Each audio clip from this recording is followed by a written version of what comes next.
इंसानी जीवन की शुरुआत। आज हम अपने इंसानी वजूद को कुछ वैज्ञानिक तथ्यों और इंसानी इतिहास से समझेंगे।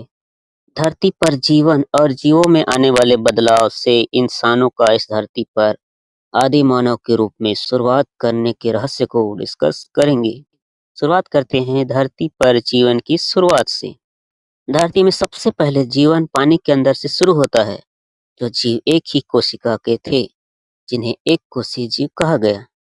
एक कोशीय जीव को ढंग से समझने के लिए धरती में उपलब्ध कोई भी तत्व का अणु परमाणु मान लेते हैं।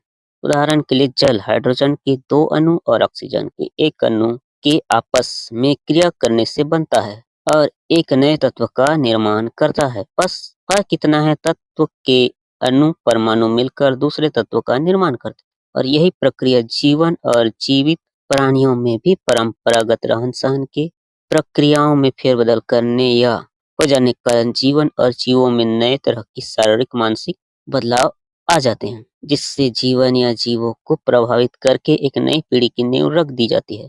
एक कोशीय जीव को थोड़ा उदाहरण से समझ लेते हैं। यहाँ पर एक ऑक्सीजन के अणु को एक कोशीय जीव मान लेते हैं, पर ऑक्सीजन के अणुओं की संख्या में बढ़ोतरी से ऑक्सीजन ही रहेगा। पर ऐसी अवस्था में ऑक्सीजन के अणुओं को अणु न कहकर ऑक्सीजन के परमाणु कहना बेहतर होगा, क्योंकि उसके अणुओं की संख्या में बढ़ोतरी हुई है और वे ऑक्सीजन के परमाणु में बदल गए।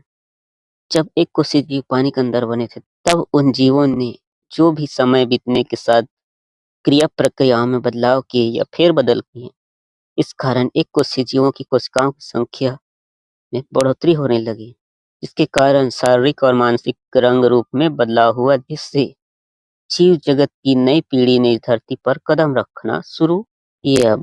बस जीव और तत्व में इतना ही फर्क है कि तत्व को जीव अपना भोजन बना लेते हैं और जीव मरकर तत्व बन जाता है।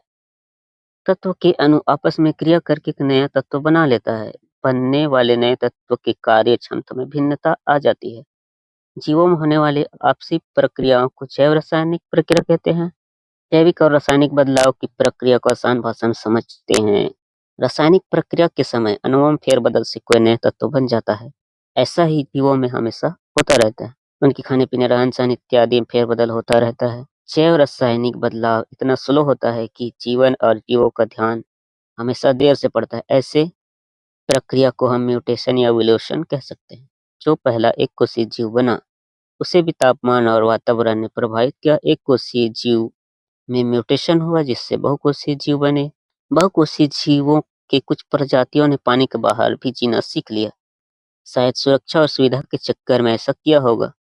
जो पानी के बाहर जीना सीख लिए, वो जीव ऐसे बन गए जो केवल जमीन पर ही रहते थे। पर जो भी हो रहा था, सब म्यूटेशन या इवोल्यूशन की प्रक्रिया से हो रहा था, जिसमें जीवों के बीच होने वाले क्रियाकलापों का होना आवश्यक होता है, तभी म्यूटेशन की प्रक्रिया होगी। बस फार्मूला एक ही है, जब तक प्रक्रिया दोहराया जाता रहेगा तब तक बदलाव असंभव है।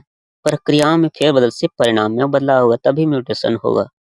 म्यूटेशन रोकना है तो प्रक्रिया दोहराते रहो, म्यूटेशन रुका रहेगा। फेरबदल करो, म्यूटेशन धीरे धीरे या तेजी से होता रहेगा। म्यूटेशन की खास बात यह है कि अचानक से पता नहीं चलता, होता रहेगा तब तक पता नहीं चलेगा।